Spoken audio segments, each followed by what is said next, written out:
বলেন পরকালের মুক্তির জন্য, পরকালে মুক্তি পেতে হলে, জাহান্নাম থেকে পরকালে যদি আমরা মুক্তি পেতে চাই, তাহলে তার দুইটা কাজ করা লাগবে। একটা হলো ঈমান, আর একটা হলো নেক আমল। বলেন তো দুই কাজের মধ্যে কি কাজ? ইন্নাল্লাযীনা আমানু ওয়া আমিলুস সালিহাত সায়াজআলু লাহুমুর রাহমানু বুদ্দা।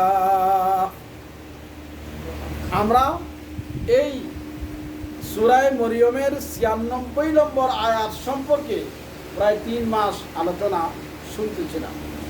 এখন প্রায় আমরা শেষ পর্যায়ে একটি আয়াতকে উপলক্ষ করে ৩ মাস আলোচনা শুনেছি। এখন আমরা প্রায় শেষ পর্যায়ে পৌঁছি। যে আয়াতের মূল সারাংশটা হইল যে ইসলাম ৫টা জিনিসের নাম। কটা জিনিসের নাম? ৫টা।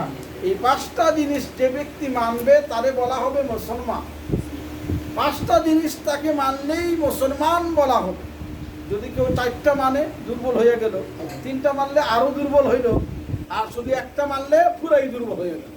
তাহলে ইসলাম যে তাকে সে যেহেতু তার নিজেকে মুসলমান দাবি করে, তাহলে তার কয়টা জিনিস মানা লাগবে?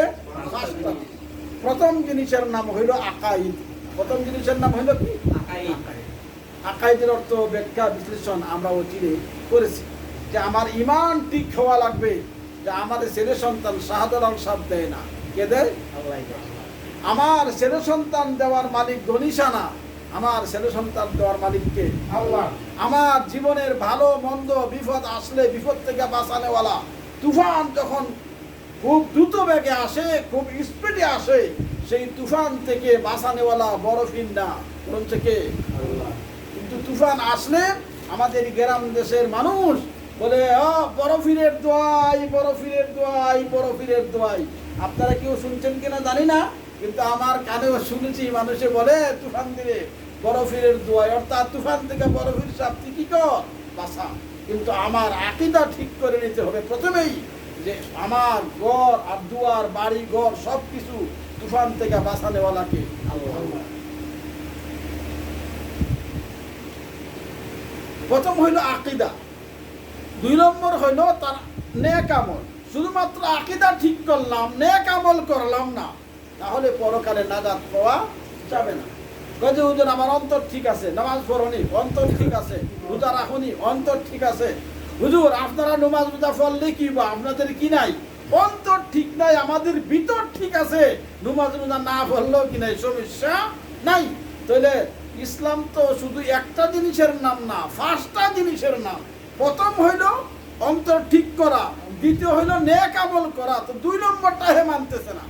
কয় যে অন্তর ঠিক থাকলে নেক আমল করা কি লাগে না। আসলে ব্যাপারটা এরকম না। ইসলাম শুধুমাত্র অন্তর ঠিক হওয়ার নাম না, অন্তর তো ঠিক হওয়া লাগবে, আবার সাথে সাথে নেক আমলও কি করা লাগবে।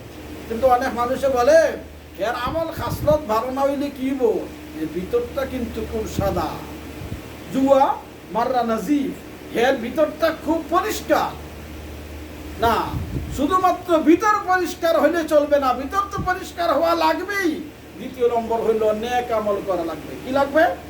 ভিতর পরিষ্কার, আবার নেক আমলও কি? নেক আমল বলতে নামাজ, রোজা, হজ, যাকাত, সুবহানাল্লাহ, আল্লাহু আকবার, তাসবিহ, তাহলিল, আল্লাহর রাস্তার দান খয়রাত করা, হজে যাওয়া, মসজিদ বানানি, মসজিদে যাওয়া, এই সবগুলোর নাম হলো কি? নেক আমল। তাহলে ১ নম্বর হলো আকীদা ঠিক করা, ২ নম্বর হলো নেক আমল করা, ৩ নম্বর হলো পারস্পরিক মামেলা। পারস্পরিক কি? মামেলা।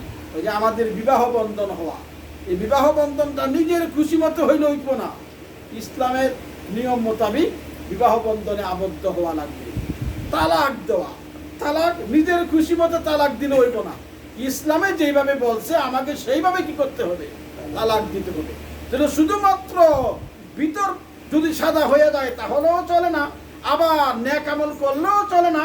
আমাদের বিবাহগুলিও, বিবাহ শাদীগুলা, তালাক, আমরা ব্যবসা সংক্রান্ত বিষয়ে আমরা ইজারা দেই, লেনদেন, লেনদেন ব্যাপারে আমরা ঋণ দেই একজনে আরেকজনকে, ঋণের ব্যাপারে এই সমস্ত হইল পারস্পরিক মামেলা। অর্থাৎ পারস্পরিক মামেলার ব্যাপারও ইসলামের বিধিবিধানগুলো মানা লাগে। যদি ১ নম্বর হইল আকীদা, ২ নম্বর হইল নেক আমল, ৩ নম্বর হইল পারস্পরিক মামেলা। পারস্পরিক মামেলা এগুলো ৩টা মানা লাগবে। ৪ নম্বর আরো একটা মানা লাগবে, সেটা হলো সভ্যতা। ইসলামী সভ্যতা, একটা আছে আধুনিক সভ্যতা, আরেকটা হইলো কি ইসলামী সভ্যতা। বিয়ার বাড়িতে যদি বিয়া 7 গরু দিয়া বেটা মাইয়া বিয়া দিব, অনুষ্ঠান করছে, এখন যদি এরকম নিচে বিছনা বিছাইয়া খানা দেয়, তো হইলে এটা হইল ইসলামী সভ্যতা। আধুনিক সভ্যতা হইল না। আধুনিক সভ্যতা হইল 20,000 রিয়াল দিয়ে সেন্টার ভাড়া করবেন, আর চেয়ার ভাড়া করবেন, টেবিল ভাড়া করবেন, চেয়ারে আর টেবিলের লটকায় ভাড়ায় বইয়া বইয়া কি করবে, খাইবে। এটা হইল আধুনিক সভ্যতা। যদি ইসলাম, আমি মুসলমান হিসাবে আমাকে আধুনিক সভ্যতা নাম, বিয়া শাদীর ব্যাপারে আমাকে ইসলামী সভ্যতা অবলম্বন করা লাগবে। কার সভ্যতা? ইসলামী সভ্যতা। বিয়ার ব্যাপারে কার সভ্যতা? ইসলামী সভ্যতা। আকিকার ব্যাপারে, আকিকা তো মানুষে করে, কিন্তু আকিকার সময় ইসলাম যে সভ্যতা শিক্ষা দিয়েছে, এই ইসলামী সভ্যতা অনেকেই রক্ষা করে না। আকিকার নামে সে যে অনুষ্ঠান করে, এটা ইসলামী সভ্যতার অনুষ্ঠান না, এটা আধুনিক সভ্যতার অনুষ্ঠান। তো আমাকে আকিকার ব্যাপারেও ইসলামী সভ্যতা অবলম্বন করা লাগবে। তাহলে আকিদা ঠিক করতে হবে, নেক আমলগুলি করা লাগবে, পারস্পরিক মামলাও ঠিক করা লাগবে, ইসলামী সভ্যতাকেও অবলম্বন করা লাগবে। এগুলো 4টা। 5 নম্বর হইল সুফিবাদ। সুফিবাদ সব জিনিসেই ভেজাল আছে। সরিষার তেলে ভেজাল, সোয়াবিন তেলে ভেজাল, কেরোসিন তেলেও ভেজাল, সব জায়গায় ভেজাল আছে। কিন্তু আমাকে ভেজালি কোনটা আর ভালো কোনটা, ওইটা পয়সা কি যাচাই বাছাই করে নিতে হবে। ভেজাল মুক্তটা আমায় বাছাই করে নিতে হবে। সুফিবাদ, সুফিবাদ বলতে কি বোঝা যায়?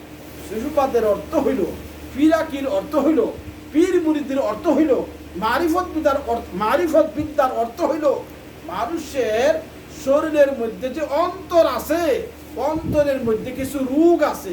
অন্তরে কি আছে? রোগ আছে। যেমন মানুষের বডিতে কিছু রোগ হয়, ডায়াবেটিস হয়, গ্যাস্ট্রিক হয়, হাই প্রেশার হয়, লো প্রেশার হয়, এগুলো শরীরের রোগ। আর কিছু রোগ আছে শরীরও না, অন্তর হয়। কোন জায়গায় হয়? অন্তর। অন্তরের রোগের চিকিৎসা করা ডাক্তার সাহেবের কাজ না। অন্তরের রোগের না, ঠিক আছে, কিভাবে বুঝতে অসুবিধা। অন্তরের রোগের চিকিৎসা করা ওইটা ডাক্তার সাহেবের কাজ না। ডাক্তার সাহেবের কাজ হলো শরীরের রোগ হইলে চিকিৎসা দেওয়া, আর অন্তরের রোগের চিকিৎসা দেওয়া পীর সাহেবের কাজ, মৌলানা সাহেবের কাজ, আলিম সাহেবের কাজ, নায়েবে রসুলের কাজ। অন্তরের রোগের চিকিৎসা। তাহলে আমরা যেহেতু ডাক্তার না, ডাক্তার বডি নিয়ে আলোচনা করে লাভ নেই, আমাদের আলোচনা হইল অন্তর নিয়ে। অন্তর কি কি রোগ আসতে পারে? অন্তরের রোগের মধ্যে একটা রোগ হইল রিয়া। রিয়া অর্থটা মানুষ দেখায়, মানুষ দেখাইবার জন্য সে নামাজ পড়ে। যেমন আমাদের মাদ্রাসার বোর্ডিংয়ে হুজুরে আইন করে দিছে, যারা ফজরের নামাজ পড়বা না, দুপুরের খানা কাটা, খানা পাইবা না। এখন খানা তো 2 অক্ত, দুপুরে আর বিকালে। এখন যদি দুপুরে খানা না পাওয়া যায়, বেচারা বাঁচবে কেমনে? নমাজ তো পড়তে, শীতের দিন, কেমনে ঘুমতে উঠে বেচারা ঘুমের খেতার তলে থাককেই মনে করেন আল্লাহু আকবার, আল্লাহু আকবার, আল্লাহু আকবার, কাদুকা আমাদের সালাম, আরেকজনে খেতার তলে থাককেই সামি আল্লাহু লিমান হামিদা রাব্বানা লাকাল হামদ। হুজুরে কেন নামাজ পড়তেছে, মসজিদে যায় নাই, নামাজ তো বেচারা পড়তেছে, হুজুর বাড়িটা দিয়ে হাইটা দেয়। আরেকদিন হুজুর মনে মনে ভাবে, এগুলো প্রত্যেক দিনে এরকম করে টেস্ট করে দেখিছো। এবার জানলার ফাঁক দিয়ে তখন ঘরের ভিতরে তাকাইছে, হুজুরে রেখে দিয়ে খেতার তলে থাকতেই সামি আল্লাহ বলতেছে, খেতার তলে থাকতে একামত দিতেছে। ওই বেচারায় যে খেতার তলে থাকতেই সারা ঘুমো থেকেই যে নামাজ পড়তেছে, একে আসলে কি মনে করেন? আল্লাহরে খুশি করবার লাগে না হুজুর দেখাইবার লাগে? দেখাইবার লাগে। এটার নাম হইল রিয়া, দেখাইবার নামাজ। সে দেখাইবার লাগে নামাজ পড়তেছে, আল্লাহর বইয়ে কি নামাজ পড়তেছে না। আরেক বেচারা মনে করেন ওই এক জায়গায় জানা কথাগুলো বলতেছে, যেগুলো আমি জানি, যে ওইখানে গিয়া ভাত খাওয়া খুব কঠিন। মামা তো ভাত খাওয়া, কেউ টাকা পয়সা আমার থেকে নেয় না, কিন্তু কষ্ট। বলে কি কষ্ট? বলছে নমাজ পড়ন লাগে, নমাজ না পড়লে মামা খানি দেয় না। এমনি টাকা পয়সা নেয় না, মারতে ফাঁক শাক উনি করে, নমাজ না পড়লে খানি দেয় না। বড় কঠিন, বড় কঠিন, বড় কষ্টে আছি আর কি। নমাজ পড়ন লাগে। তো হ্যাঁ, নমাজ পড়ে, আর কিছু না করলেও কি করেছে? নমাজ পড়ে। তার নামাজ পড়া কি মনে করে আল্লাহরে খুশি করার লাগে না মামারে খুশি করার লাগে? তাহলে রিয়া, সে রিয়া মানে লোক দেখাইবার জন্য, মামারে খুশি করার জন্য, হুজুরকে খুশি করার জন্য কি করতেছে? নামাজ পড়তেছে। এই একটা রূপ মানুষের কাছে আছে, যে মানুষ দেখো। এটা তো আমার জানা 2টা বললাম। নির্বাচনের সময় সারা জিন্দগিতে নামাজ নাই, নির্বাচনের সময় এলে খুবই একটা পকেটও একটা উকিলের পকেটেও আরেকটা মাথার দিয়ে রওনা দিচ্ছে, যেন ওয়াজ মফিল হেনই যায়, যেন ওয়াজ মফিল হেনই যায়, ইয়া ফাললে বক্তৃতাও দেয়। এখন হে যে ওয়াজে দৌড়াইতেছে নির্বাচনের 2-3 মাস আগের থেকে, ওইটা কি মনে করেন সে আসলে আল্লাহরে খুশি করার লাগে না মানুষের দেখাইবার লাগে? এইটা হইল রিয়া। এই রিয়া রূপটা মানুষের কাছে আছে। আমি একবার এক জায়গায় ওয়াজ করছি সিলেটের অঞ্চলে, ওয়াজ করিলাম তো 4-5 জন ছাত্র পড়াইছিল মাদ্রাসায়, পরের দিন ক্লাস করাইছিল। তো ওরা আগে হুজুর ঠিক আছে আপনি যখন চাইবেন যাও তো আমরা আগ্রহ দিব না। তো ওরা আগ্রহ নিয়ে রোডে দিচ্ছে, আমার রোডে, তো মেন রোডে দিচ্ছে। ওই সময় ওই এলাকায় এত গাড়ি ঘোড়া চলতো না, রাত 8টা-10টা হয়ে গেছে ওই সময়। তো আমাদের এলাকার এমপি সাহেব গাড়ি নিয়ে আইতেছে, আমরান সাহেব বর্তমান তো দেলো আছেন, তো আমরান সাহেব আইতেছে গাড়ি নিয়ে, কারণ ড্রাইভ করেও নিয়ে আইতেছে। তো আসতেছে ওই সময় আমার নির্বাচন, ওই সময়টা নির্বাচনের সময়, আমরা সবাই নির্বাচনের সময়। আমার মাথায় পাগড়ি টাগড়ি লাগাই, ছাত্র বিষ্ণুর লগে আমরা দাঁড়াই রয়েছি, রাস্তার গাড়ি খুঁজাইতেছি। আমরা সবাই আইয়া তো আর আমরা তো সালাম দিবা আগে, যেহেতু ভোটের দরকার না, আইয়া গাড়ি থামাইছে, সালাম দিচ্ছে, হুজুর আপনারা কই রওনা দিয়েছেন? কারণ আমরা তুই ওয়াজে গেছিলাম। ওয়াজ তো আমিও যাওয়ার কথা আছে না, আমি আস্তে আস্তে রাইতে হয়ে গেলো, ওই যে নির্বাচন আইসি, ওয়াজ তেমন লাগবো না, রাইতে হয়ে গেছে। তো ছাত্ররা তোমরা কাজ করো, তোমরা মহতুম সাহেবরে এই 500 টাকা দিও। আর বললো যে আমি আসতে চাইছিলাম, অন্ধকার হয়ে গেছে, গাড়ি নিয়ে আসতে পারতেছি না, তো আমি হুজুরকে নিয়ে বাসায় দিয়ে মর পারি। বললো আমার কথা, আমার সালাম বললো, টাকাটাও দিও। আর বললো যে কামালুদ্দিন হুজুরে এমপি সাহেব বাসাত নিয়ে দিয়ে আইব, এটা বলছে, ওইটা হুজুরে বললো। তো এমপি সাহেব আমার গাড়ি বসাইলো, বসে বলতে কাজ করেন আপনি কৃষ্ণের সিটে এক সাইডে বসেন, সামনে তো আমার সমস্তান বেটি এখন লাগে না। তো উনি তো যাইবো আমার এলাকাতেই, মনে করেন ওইখান থেকে আরো 20 কিলোমিটারের মতো দূরে আমার বাড়ি। তো উনি ওইখানেই যাবে, শহরে যাবে আর উনি গ্রামের বাড়ি থেকে শহরে যাবে। আমি এসে বলছি রাস্তাঘাটে যে উনার মস্তান পাটিরা যেন যায় এনই 1000 দাও, হেরে 500 দাও, হেরে 200 দাও, হেরে 300 দাও। ওই দোকানে চায়ের দোকানগুলো আছে, সব দোকানও এটা 5000, ওই আর দোকান ওটা 5000, সব দোকানে টাকা দিয়া চার দোকানও ওই সাড়ে মাস চা খাওয়াইবো, 7.5 চা খাওয়াইবো, দিয়ে দিয়ে যাইতেছে। ওই বেচারা এই যে নির্বাচনের সময় মনে করেন এমপি সাহেবে 500 টাকাও দেয়, আমার গাড়ি দিয়ে বাড়ি পর্যন্ত এনে পৌঁছে দেয়, আর কত আদর যত্ন। ওইটা কি আসলে আল্লাহরে খুশি করার লাগি না ওরাই তার না দেখাইবার লাগি? দেখাইবার লাগে। কেন নির্বাচন আইছে, নির্বাচনের পরে তো বেচারে টেলিফোন করলে তো মনে করেন আমার গাড়ি তুলে বুঝুর কথা, গাড়ির কাছেই দাঁড়াইতে পারবো না। কিন্তু ওই সময় তো মনে করেন খুব আদর কইরাই কি এইটা নিচ্ছে রিয়া দেখাইবার জন্য নির্বাচনের আগে। সারা জীবন হজের লোকের নাম নাই, নির্বাচন আইলেই মূর্তি লাগাইয়া আমার কাছে নিজের দিকে রওনা। কি মনে করেন এই হজটা কি আসলে আল্লাহ খুশি করার লাগি, দেখাইবার লাগি? দেখাইবার লাগি। এই নির্বাচনের আগে মানুষের দান খয়রাত, মসজিদে 5,000 টাকা, মসজিদে গেলেই 5,000, ওয়াজে গেলেই 5,000, এই যে 5,000 করে দিতেছে নির্বাচনের আগে, আপনারা কি মনে করেন ওইটাকে আল্লাহ খুশি করার লাগে না দেখাইবার লাগে? এটার নাম হইল রিয়া। মানুষের মধ্যে রিয়া বলতে একটা রূপ আছে। আমি বড় বড় কথাগুলি বললাম, ছোট ছোট আরো অনেক আছে। ওরা ক্ষমতায় নাই জন্য নামও বইলে ফেলাইলাম, ক্ষমতা থাকলে হয়তো আমি নাম বলতাম না। তো দেখেন রিয়া সকলের কাছেই কিছু আছে, এদের বড় রিয়া, আর কিছু কিছু আছে ওই যে ছাত্ররা হুজুরদের খুশি করার লাগে, এটা তো ছোট রিয়া। ওই বেটায় মামায় খানা দিব না, এই জন্য ছোট রিয়া। বড় রিয়াও আছে, ছোট রিয়াও আছে। এই রিয়া আমাদের অন্তর থেকে দূর করতে হবে। রিয়া যদি দূর না করেই তাহলে মানুষ দেখানো নামাজের দ্বারা কিয়ামত পর্যন্ত চললেও এই নামাজে আমার জান্নাত পর্যন্ত পৌঁছাইতে পারবে না। মহান আল্লাহ বলেন ফাওয়াইলুল লিল মুসাল্লিন আল্লাযীনা হুম আন সালাতিহিম সাহুন আল্লাযীনা হুম ইউরাউন। এই সমস্ত নামাজিরা ধ্বংস হোক। আল্লাহ বলতেছেন এ সমস্ত নামাজিরা ধ্বংস হোক যারা মানুষ দেখাইবার জন্য নামাজ পড়ে। যারা কি করে? মানুষ দেখাইবার জন্য নামাজ পড়ে। আল্লাহ বলেন তারা ধ্বংস হোক। তাহলে নামাজ পড়লেও আল্লাহ বদদুয়া করতেছে, আল্লাহ ওদের ধ্বংস চাইতেছে। কেন? তার নামাজ এটা আল্লাহরে খুশি করার জন্য নয়। তার নামাজ হইল নির্বাচনে ফাঁস করার নামাজ, তার নামাজ হইল ভোটের নামাজ, তার হজ হইল নির্বাচনী হজ, তার কবর জিয়ারত মাজার জিয়ারত হইল নির্বাচনী মাজার জিয়ারত। এটা মানুষ দেখাইবার জন্য। এই হলো মানুষ দেখানো একটা রূপ। এটা কি মানুষের শরীরের মধ্যে হয় না অন্তর হয়? অন্তর হয়। এই রূপটা বাহির কইরা দেওয়া আলিমদের কাজ, এই রূপটা মানুষের অন্তর থেকে বাহির কইরা দেওয়া ফিসাবের কাজ। এই রোগটা মানুষের অন্তর থেকে বাহির করে দেওয়া একজন আল্লাহর ওলির দায়িত্ব, ডাক্তারের দায়িত্ব না। এক গেল রিয়া, আরেকটা কি এরকম রোগ মনে করেন? অহংকার। অহংকার একটা রোগের নাম আছে, অহংকার। অহংকার মানে কি? বড়ত্ব। আমি হামসে বড় করি, আমি নামাজ পড়ি, রোজা রাখি, হজ করি, যাকাত দেই, আর দারুণ ব্যক্তি না আমি, আমার চেয়ে বড় আর এই এলাকাতে কে কি আছে?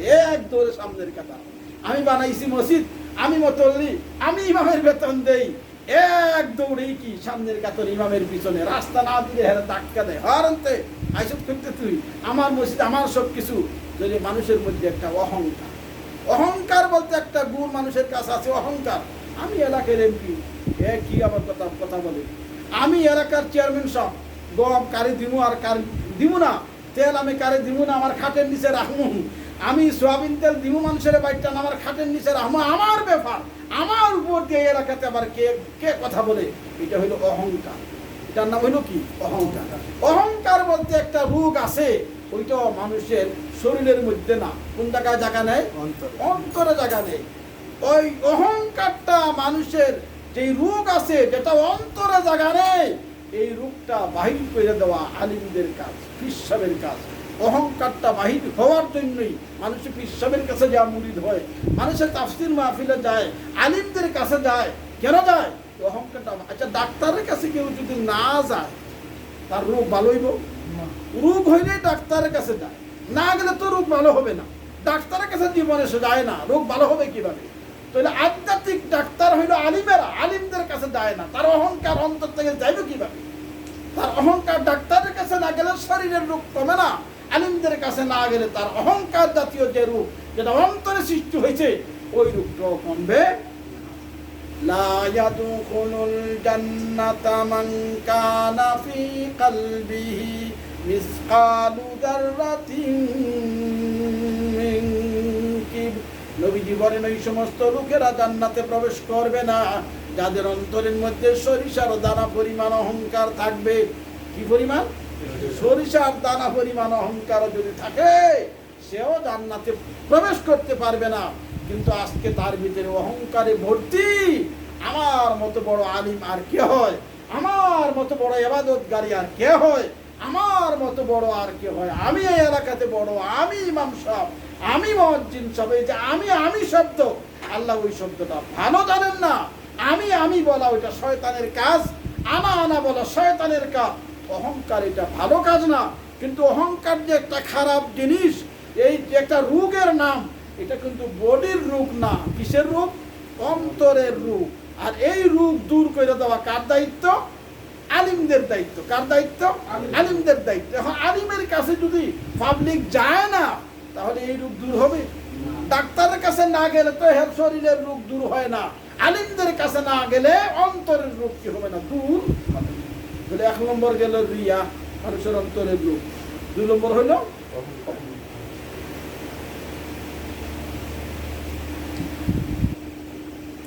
রিয়া, অহংকার।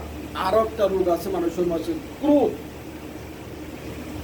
ক্রোধ মানে রাগ। আর এই রাগ, মানুষের মধ্যে রাগ থাকে। রাগ, অনেকেরই রাগ আছে। রাগে নমাজি পড়ে না, রাগ করে নমাজ পড়ো না, আজকে সবসময় দিয়ে পড়ো, বড় কাজটা করছি, নমাজ পড়ে। রাগ, রাগে কাম কাজ করে না, রাগে ফাঁসি লাগাইয়ে মরে যায়। রাগ করছে, ফাঁসি লাগাইয়ে মরে যায়। রাগ কইরা ইশারা দিয়ে, ইশারা চলতেছে, গাড়ির থেকে বইরা মানব রাগ কইরা। ক্রোধ, এই যে রাগ একটা জিনিস, এটা শরীরের রোগ না অন্তরের রোগ? অন্তরের রোগ। এখন রাগ মানুষের মধ্যে যদি থাকে, তাহলে কি মনে করেন তার লস না লাভ হইব? লস হবে। তাহলে এই রোগটা অন্তর থাকার দরকার না বাহির করা দরকার? তাহলে বাহির করে দিব কে? আলিমেরা। কে দিব? আলিমেরা। এখন তো ওই রোগীটা আসতেছে না। অন্তরের রোগে যে রোগী, অন্তরের রোগে যে আক্রান্ত, তার মধ্যে যে রাগ আছে, ক্রোধ আছে, ওই রোগীটা ডাক্তারের কাছে যায় না। তো ডাক্তারের কাছে না গেলে এর রোগের সমাধান হবে? হবে না। হ্যাঁ, মনে মনে আমি ডাক্তারের কাছে যাবো না, আমার রোগ ভালো হয় না, কে লাগি মিছিল করে, স্লোগান দেয়, আন্দোলন করে, ডাক্তারের কাছে যায় না, তার রোগ কমবে? কমবে না। ডাক্তারের কাছে যাওয়ার পরে রোগ কমা না কমার প্রশ্ন আসে। আমরা যে বলতেন হারুন করে একবার গোল করছি আসলে ট্রেন কথা চাই বলছে এটা কি হলো এটার মশলা আমরা পার করে তাহলে ঠিক আছে পরে যে বলবো এটা তো ওনার প্রশ্ন না এটা প্রশ্ন আপনি করতেই পারে তাহলে ক্রোধ বলতে মানুষের অন্তরের মধ্যে যে সমস্ত রোগ পয়দা হয় এর মধ্যে একটা হইলো কি ক্রোধ 1 নম্বর হইলো রিয়া 2 নম্বর হইলো অহংকার 3 নম্বর হইলো ক্রোধ মনে করেন সরবর্তী উদ্যানে যদি কেউ ওয়াজ করে এরকম তো মুখস্থ করানি আর সম্ভব না এত সময়ও পাইব না কারণ বক্তৃতা লাগলে পিছন থেকে 4-5 জনের টাইম নাও লামাইতে পারে না হুজুরি আবার ঘুষি দেয় আমার লামাও কি লাগে তা আমাদের এখানে তো যে ওয়াজ করতেছে উনি রাজা সমস্যা নাই আমরা এক কথা 2-3 বার বললেও অসুবিধা নাই তো এনে মানুষের অন্তরের মধ্যে যে রোগগুলি পয়দা হয়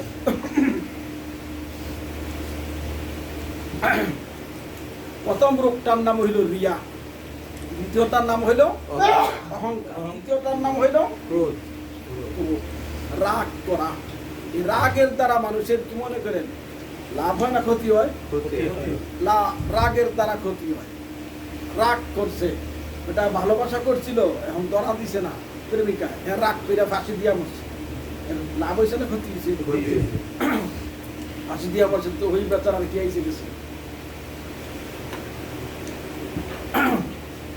বউর লোকে কাজ্জা কইরা রাগ কইরা ফাঁসি দিয়া সে মারা গেছে এরকম হয় না এর মনে করেন ফাঁসি দিয়া মরলো যে তার নিজের কি খুব লাভ হয়েছে না ক্ষতি হয়েছে এই ক্ষতিটা হইল কোন কারণে তার মধ্যে কোন রোগ আছে ক্রোধ রাগ আছে ওই রাগের কারণে তার ক্ষতিটা হইল রাগটা হইল অন্তরের রোগ আর ওই রোগ দূর কইরা দিব আলিম সাহেবেরা আলিম সাহেবের তাফসীর মাহফিল না গেলে ওই রোগ জিন্দেগিতে কি হবে না দূর হবে না মানুষের ফির সাহেবের কাছে গিয়া লাভ কি আচ্ছা মিষ্টি খাইলে লাভ কি কেউ যদি বলে মিষ্টি খাইলে লাভ কি আমি যদি মনে করেন 20-25টা মাইক লাগাইয়া ওয়াশ করি এটা বুঝাইতে পারবো এরা না খাওয়াইলে বুঝানো যাবে না কেউ যদি বলে আম খাইলে লাভ কি কি কেমন টেস্ট লাগে আচ্ছা আমের টেস্ট কিভাবে লাগে কেমন লাগে যদি মনে করেন সাইড হিসাবে কবর থেকে উঠটাই না যদি আমরা কই আপনি ওয়াশ করে বুঝান তিনি পারবো বুঝাইতো আমের টেস্ট বুঝানি সম্ভব না একটাই সুরত তারা খাওয়াই দেওয়া আলিমদের কাছে গেলে তাফসীর মাহফিলে গেলে হুজুরদের কাছে গেলে পীর সাহেবের কাছে গেলে কি লাভ হয় ওইটা ওয়াজ করে বোঝানো যাবে না গেলেই কি করা যাবে কারণ তোমার অন্তরের মধ্যে যে রিয়া তোমার অন্তরের মধ্যে যে অহংকার তোমার অন্তরের মধ্যে যে ক্রোধ ওইটা আলিমদের গোসায় তোমার কাছ থেকে কি তাহলে 3 নম্বর হইল ক্রোধ ক্রোধ হইল রাগ এই জন্য উনি বলেছেন তুমি তোমার যদি রাগ আইসাই যায় একান্ত দাঁড়ানো অবস্থায় থাকো তুমি বসে দেবা বসা অবস্থা তাহলে শুয়া পড়বা এর জন্য রাগ তুমি করো না রাগ করা ভালো জিনিস না রাগের দ্বারায় ক্ষতি হয় আর রাগটা কিন্তু শরীরের রোগ না বডির রোগ না ডাক্তার সাহেবের রোগ না রাগটা হইল অন্তরের রোগ কিসের রোগ অন্তরের রোগ তাহলে রিয়া অন্তরের রোগ অহংকার অন্তরের রোগ রাগ করাটাও অন্তরের রোগ আরেকটা অন্তরের রোগ আছে লোভ করা লোভ আরেকজনে মাসে 10,000 রিয়াল কামাই না আচ্ছা আমি যদি এই হিংসায় জল্লা পুলা মরি আমার কোনো লাভ হইব না কিন্তু হ্যাঁ তো 10,000 কামাইতেছে আমি তো বন্ধ করতে পারবো না আমি কি করবো মনে করেন শূন্য রাগে মরতাছি ডুবে আরে আমার আচ্ছা 5 বিল্ডিং করে নিয়েছি গাজীপুরে ঢাকা শহরে মনে করে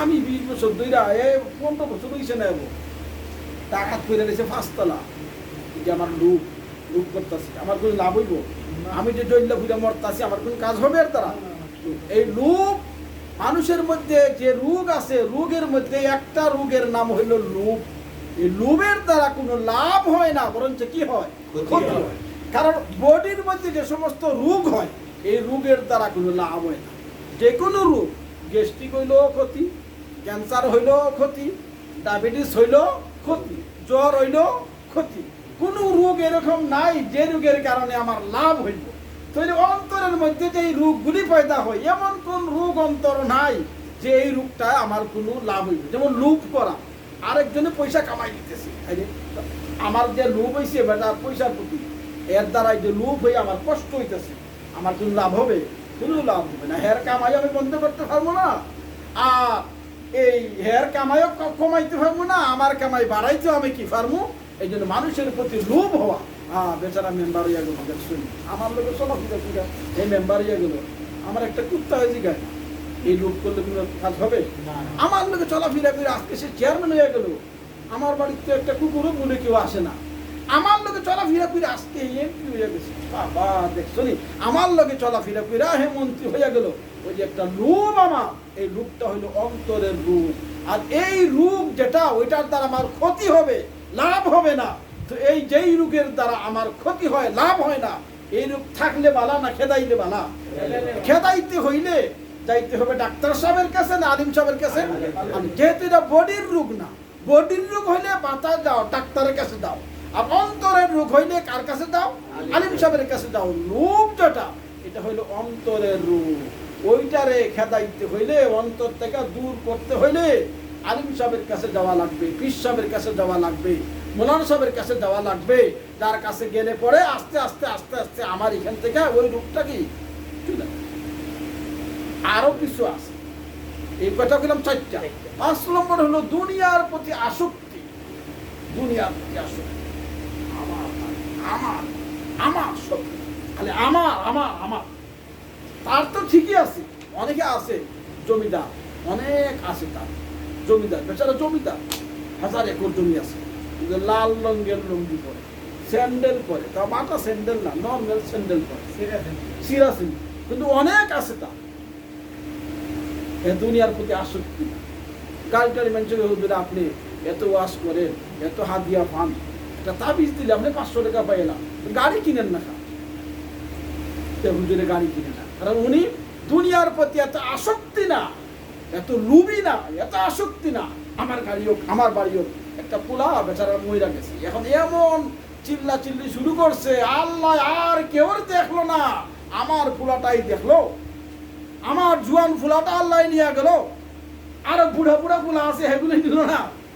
এই যে দুনিয়ার প্রতি আসক্তি, এই এর দ্বারা তার কোনো উপকার হইতেছে, তার কোনো লাভ হইতেছে না। তোমার বাড়ি আছে ভালো কথা, ফুলা আছে ভালো কথা, ফুলা রুজি করে তাও তো ভালো, কিন্তু তুমি যে একটা আসক্তি, দুনিয়ার প্রতি একটা ভালোবাসা, আন্তরিকতা, পরকাল ভুললেই গেছো, খালি বাড়ি হোক, ঘর হোক, এন্দাও এন্দাও, প্রত্যেক দিন মনে করেন প্রত্যেক রুমে রুমে ঘুরে, কোন রুমের কোনো ফাটা দিল নি, কোন দাগ বললো নি, আমার রুমের কোনো ক্ষতি হইল নি, ভিডিও কল দিয়ে আমার সঠিক রুম দেখা, আমার ভাইয়ের রুম দেখা, পুষ্কুনির গাছ মাঠ ভাইজা গেল নি দেখা, এই ভিডিও কল দিয়ে তাড়াতাড়ি না পানি উঠতে গেল বাড়িতে, আমার বাড়ির কোনো ক্ষতি নেই। এই যে দুনিয়ার প্রতি আসক্তি, এর দ্বারা কিন্তু লাভ নাই, পেরেশানি বাঁধবে।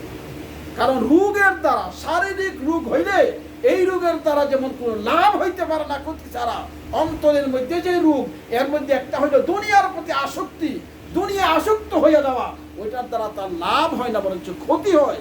এই জন্য আমাদের অন্তর থেকে দুনিয়ার আসক্তিটাও কমাইতে হইব।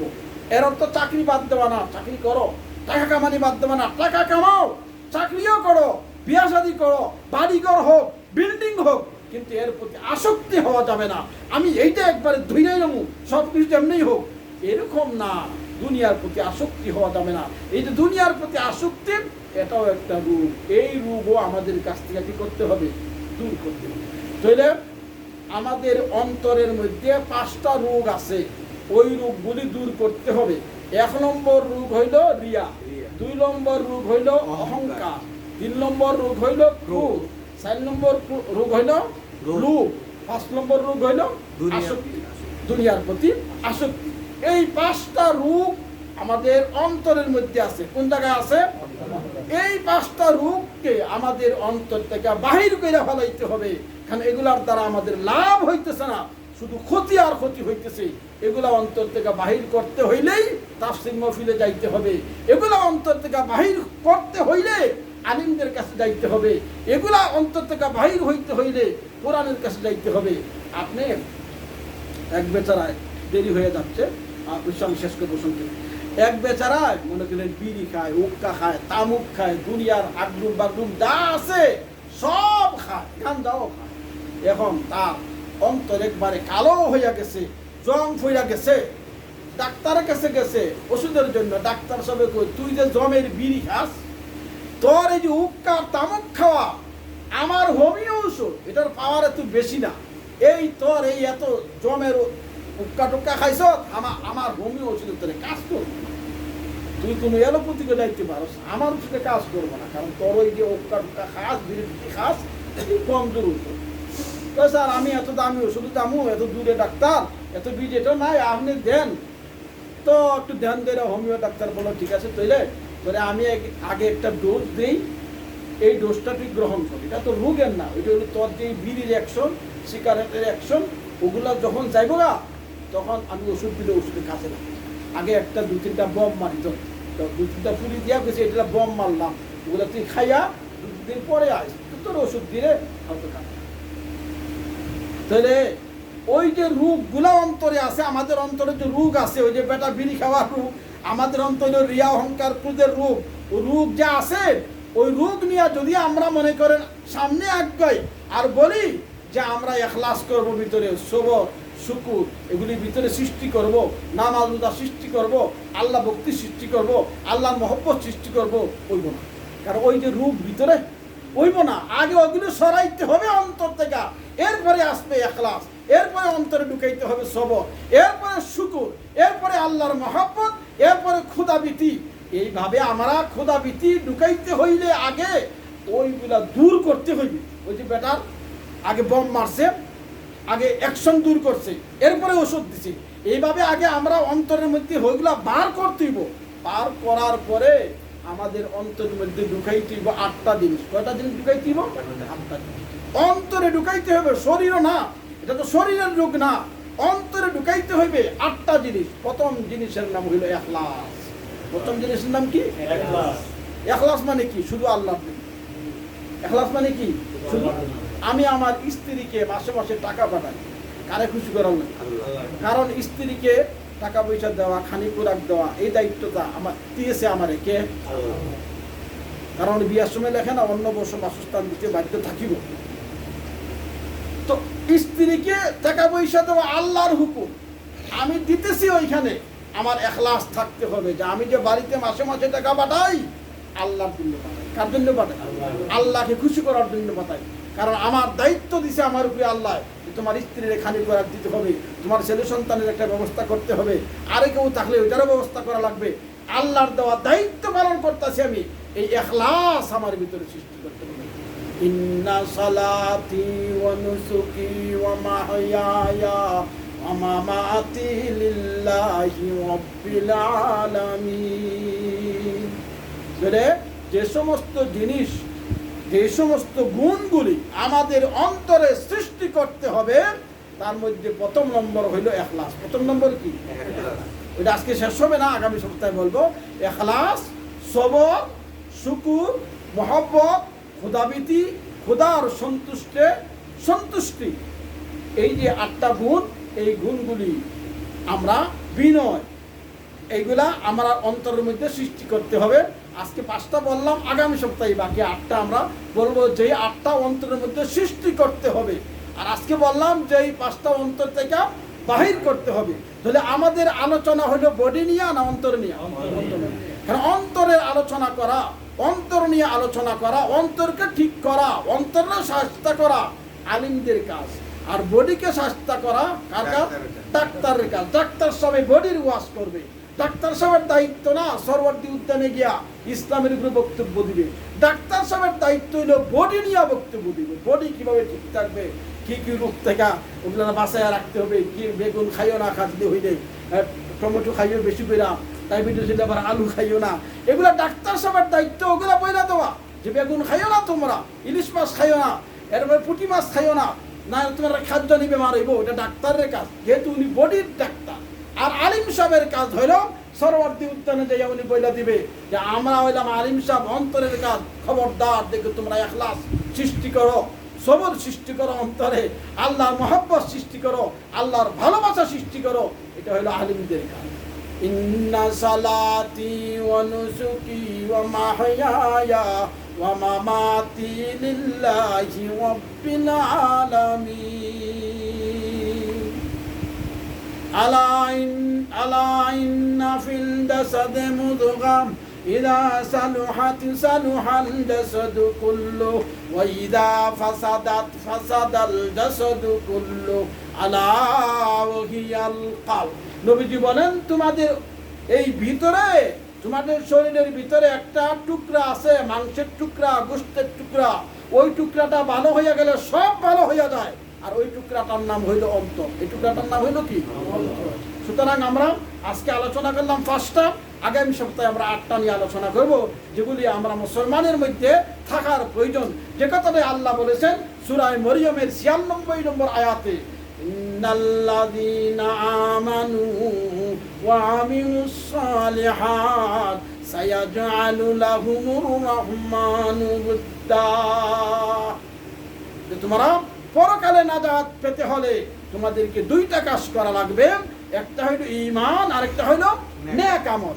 আর এর ব্যাখ্যা হিসাবে আমি বলেছি আপনাদের সামনে, এর অর্থ হইল পক্ষান্তরে আল্লাহ তাআলা বলেছেন তোমাদের আকাইদ ঠিক করতে হবে, তোমাদেরকে নেক আমল করতে হবে, পারস্পরিক মুআমালাত যেগুলা ওগুলা ঠিক করতে হবে, ইসলামী সভ্যতা তোমার অবলম্বন করা লাগবে, আবার সুফিবাদও অবলম্বন করা লাগবে। এটার আলোচনা আজকেও হইল, আগামীতে হবে। আল্লাহ তাআলা আমাদের সকলকে তৌফিক দান করুন। আল্লাহুম্মা সাল্লি আলা মুহাম্মাদ। আস্তাগফিরুল্লাহ, ইন্নাল্লাহা গফুরুর রহিম। আস্তাগফিরুল্লাহ, ইন্নাল্লাহা গফুরুর রহিম। আস্তাগফিরুল্লাহ রাব্বি মিন কুল্লি যামবিন ওয়া আতুবু ইলাইহি। لا حول ولا قوة إلا بالله العلي العظيم. أستغفر الله، إن الله غفور رحيم. أستغفر الله، إن الله غفور رحيم.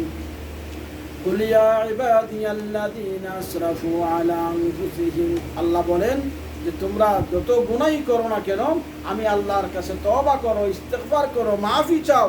তুমি যদি পাহাড় পরিমাণ গুনাহ নিও, আমি আল্লাহর কাছে মাফ চাইতে পারো, তাহলে তোমার পাহাড় পরিমাণ গুনাহকে আমি আল্লাহ পাহাড় পরিমাণ নেক দিয়া বদলাই। এই জন্য আমরা আল্লাহর কাছে তওবা করি, আল্লাহর কাছে মাফ চাই। কারণ আল্লাহ সবচেয়ে আল্লাহর কাছে প্রিয় বস্তু হইল লাইসা শাইউন ইনদাল্লাহ, লাইসা আকরামা শাইউন ইনদাল্লাহ মিনাদ দুআ। দোয়ার চেয়ে অতি প্রিয় জিনিস আল্লাহর কাছে আর কিছু হতে পারে না।